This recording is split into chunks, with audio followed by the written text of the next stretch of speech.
Hello बच्चों, स्वास्थ्य का ज्ञान के इस वीडियो में आप सभी का स्वागत है। पहले हम लोगों ने पढ़ा था कारक परिचय। कारक परिचय में हमने कर्ता कारक, कर्म कारक और कर्णम कारकम पढ़े थे। अब कर्णम कारकम किसके योग में होता है, किन किन शब्दों के योग में होता है। यत् कर्म कारकम योगे अन्य शब्द प्रयोग अपनी भवती, जहाँ कर्म कारक के योग में अन्य शब्द प्रयोग भी होते हैं।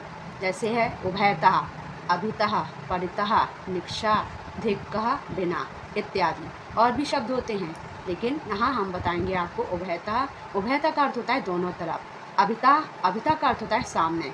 परितः, परितः का अर्थ होता है चारों तरफ। निक्षः अर्थात निकट।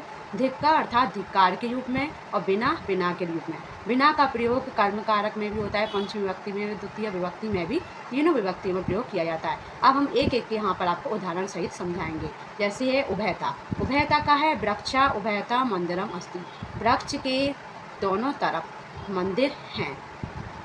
ग्रामम परितः, अब परितः का लेंगे। परितः का अर्थ होता है चारों तरफ। ग्राम, ग्राम के चारों ओर। वृक्षः, वृक्ष अर्थात पेड़ हैं। तीसरा है आपका निक्षा। निक्षा का अर्थ होता है निकट। ग्रामम निक्षा आपणम अस्ति, गांव के निकट बाजार है। धिक्का मूर्ख, धिक्का का अर्थ होता है धिक्कार। धिक्कार का अर्थ होता है धिक्कार, किसी को वो करना, धिक्क के अर्थ में। धिक्क मूर्ख, धिक्कार है मूर्ख पर। तो ये सब है उभयता का है। उभय को और भी बना सकते हैं, जैसे उभयता के अर्थ में अन्य भी प्रयोग कर सकते हैं। जैसे मंदिरम उभयतः वृक्षः अस्ति, या ग्रामम परितः आपणम सन्ति, या ग्रामम निक्षः विद्यालयम अस्ति। तो इनका प्रयोग अन्य अर्थों में भी कर सकते हैं अपन। उभयता का अर्थ आपने समझ लिया क्या होता है, अभिता का अर्थ क्या होता है, परिता का अर्थ क्या होता है, निक्षा का अर्थ क्या होता है, धिक्का का अर्थ क्या होता है, और बिना का।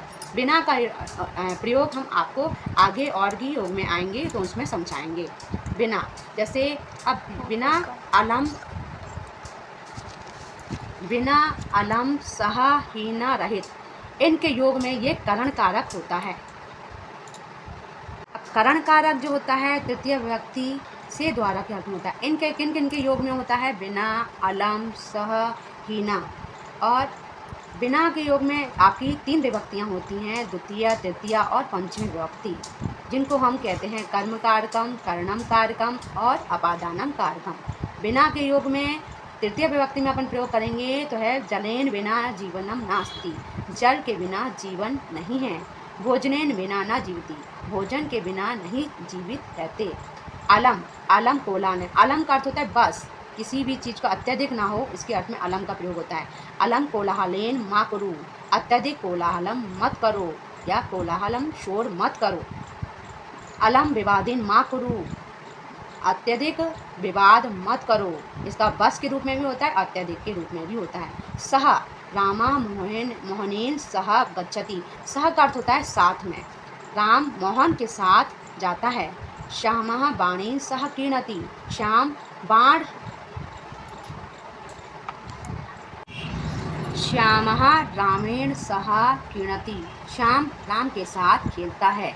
अनुज गोपालेन सह आपणम आगच्छति, अनुज गोपाल के साथ आपणम अर्थात दुकानों या बाजार में आता है। अनुज गोपाल के साथ बाजार आता है।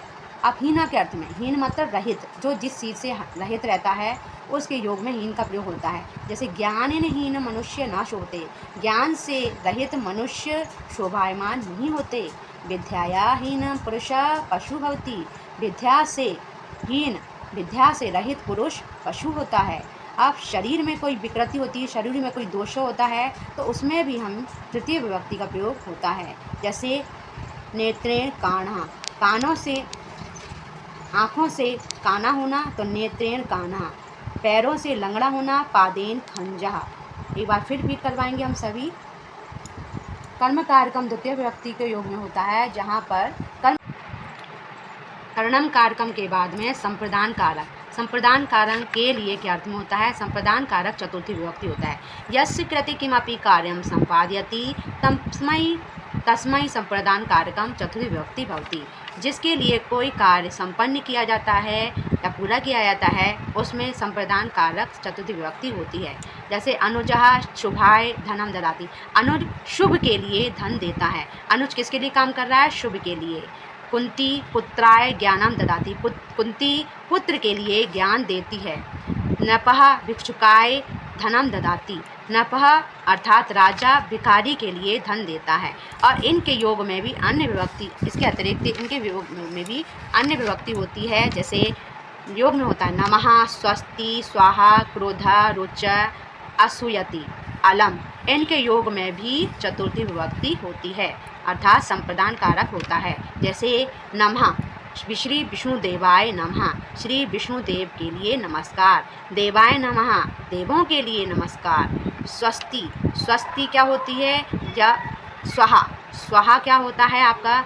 अग्नि में जो आहुति दी जाती है या हम किसी अग्नि को प्रणाम करते हैं या समर्पित करते हैं उसमें स्वाहा का प्रयोग किया जाता है। ये चतुर्थी विभक्ति संप्रदान कारक में इसका प्रयोग होता है। अग्नि स्वाहा, अग्नि के लिए स्वाहा। भानवे स्वाहा, सूर्य के लिए स्वाहा। चंद्रमसः स्वाहा, चंद्रमा के लिए स्वाहा। और धवे स्वाहा माने आकाश के लिए स्वाहा। तो इनके योग में स्वस्ति के रूप में होता है, स्वाहा के रूप में प्रयोग होता है। स्वस्ति, स्वस्ति का अर्थ होता है कल्याण होना। जिस प्रकार सर्वे भी स्वस्ति, सभी का कल्याण हो। बालकाय स्वस्ति, बालक के लिए कल्याण हो। शिवाय, शिव के लिए, शिव का कल्याण हो। लताए, लता का कल्याण हो। तो इनके लिए, सबके लिए के लिए के अर्थ में स्वस्ति का प्रयोग होता है। आगे है स्वधा। स्वधा का अर्थ होता है जब हम पितरों को जल समर्पित करते हैं या जल अर्पित करते हैं उसमें स्वधा का प्रयोग होता है। जैसे पितरे स्वधा, मात्रे स्वधा, धवे स्वधा, मतलब पितरों के लिए अर्पित करने वाला, समर्पित करने वाला जल, मातृ के लिए और आकाश के लिए और धन स्वर्ग के लिए। आगे है क्रोधा। क्रोधित होने के अर्थ में भी संप्रदान कारक का प्रयोग किया जाता है। जैसे रामः लक्ष्मणाय क्रोधयति, राम लक्ष्मण के लिए क्रोधित होता है। माता पुत्राय क्रोधयति, माता पुत्र के लिए क्रोधित होती है। मुनि शिष्याय क्रोधयति, मुनि शिष्य के लिए क्रोधित होती है। और पिता पुत्राय क्रोधयति, पिता पुत्र के लिए। अलम, अलम के अर्थ होता है अत्यधिक या बस। कोई भी चीज़ होती है अत्यधिक हो जाती है तो उसके अर्थ में होता है अलम। अलम विवादिन माँ कुरु, जो हम पहले पढ़ चुके हैं। अलम को हुलालीन माँ कुरु। रुच, रुच मतलब होता है अच्छा लगना, जो हमें चीज़ अच्छी लगती है उसके अर्थ में रुच का प्रयोग किया जाता है। जैसे कृष्णाय मोदकम रोचते, कृष्ण के लिए मोदक अच्छे लगते हैं। गणेश के लिए मोदक अच्छे लगते हैं। हनुमान के लिए कुंडलीम, कुंडलीम का अर्थ होता है जलेबी अच्छी लगती है। रामाय त्रिपट्टिकीम रोचते, राम के लिए त्रिपट्टिकीम समोसा अच्छे लगते हैं।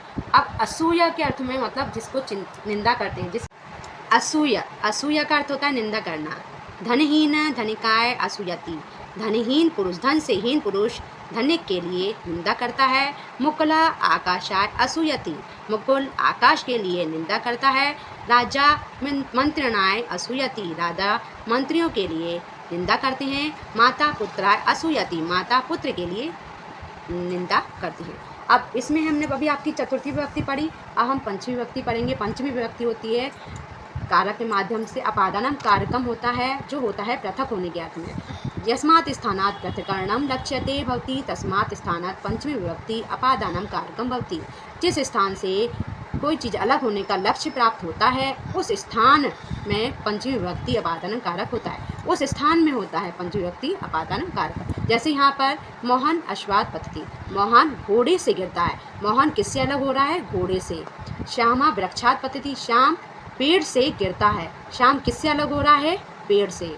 अनुजा विद्यालयात आगच्छति, अनुज विद्यालय से आता है। अनुज कहाँ से आता है? विद्यालय से। कहाँ से अलग हो रहा है? विद्यालय से। शिवा हिमालयात आगच्छति, शिव हिमालय से आता है। तो ये सब चीज़ें हैं आपकी पंचमी विभक्ति दर्शाती हैं। आ गई। अपन ने अभी पढ़ी अपादान कारकम। अपादान कारक में पंचमी विभक्ति के योग में ये भी होती हैं, जैसे भया, ऋते, बिना, दूरम, बही, प्रमादम, प्रमादः, अनंतरम। भया का अर्थ होता है डर, ऋते का अर्थ होता है बिना, और बिना का अर्थ भी बिना ही होता है। दूरम का अर्थ होता है दूर, बही का अर्थ होता है बाहर, प्रमाद का अर्थ होता है आलस्य या आलसी होना। अनंतरम बाद में, जैसे भय का अर्थ में हम दो आपके समझाएंगे। रामः चोराद बिभेति, राम चोर से भय करता है। मोहन सर्पाद बिभेति, मोहन चोर से डरता है। या रामः चोराद बिभेति, राम चोर से डरता है। ऋते, ऋते का अर्थ है बिना, जैसे बिना का अर्थ में योग में भी ऋते का अर्थ होता है। जलात बिना ना जीवती, जल के बिना जीवित नहीं रहते। देवात ऋते को अपी न मम रक्षकः, देवों के बिना कोई भी हमारा रक्षक नहीं है या मेरा रक्षक नहीं है। कृष्णात ऋते ना जीवती, कृष्ण के बिना जीवित नहीं रहते। कच्छपा जलात बिना ना जीवती, कछुए जल के बिना जीवित नहीं होते। यह है बिना के योग में।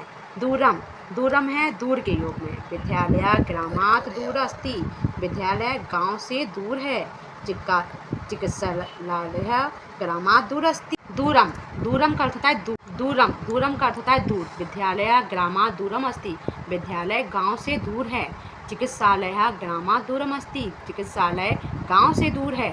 मोहना मंदिरात दूरम अस्ति, मोहन मंदिर से दूर है। बही, बही का अर्थ है बाहर। सिंह वनात बही आगच्छति, शेर वन से बाहर आता है। मूषका बिलात बही अस्ति, मूषक अर्थात चूहा बिल से बाहर है। प्रश्नपत्र पाठात बही आगच्छ, प्रश्नपत्र पाठ से बाहर आया है, आया। प्रमादा, प्रमाद का अर्थ होता है आलस्य। अध्ययनात् मां प्रमाद कुरु, अध्ययन के बिना, अध्ययन में आलस मत करो। राम पठनात् मां प्रमाद, राम पढ़ने से आलस्य मत करो। तो ये सब हैं आपके अनंतरम। अनंतरम का अर्थ है बाद में। रामः स्वल्पाहारात् अनंतरम विद्यालयं गच्छति, राम नाश्ता करने के बाद विद्यालय जाता है। राम विद्यालयात् अनंतरम ग्रामं गच्छति, राम विद्यालय के बाद गांव जाता है। अहम पठनात् अनंतरम गृहम् आगच्छति, मैं पढ़ने के बाद घर जाता हूँ।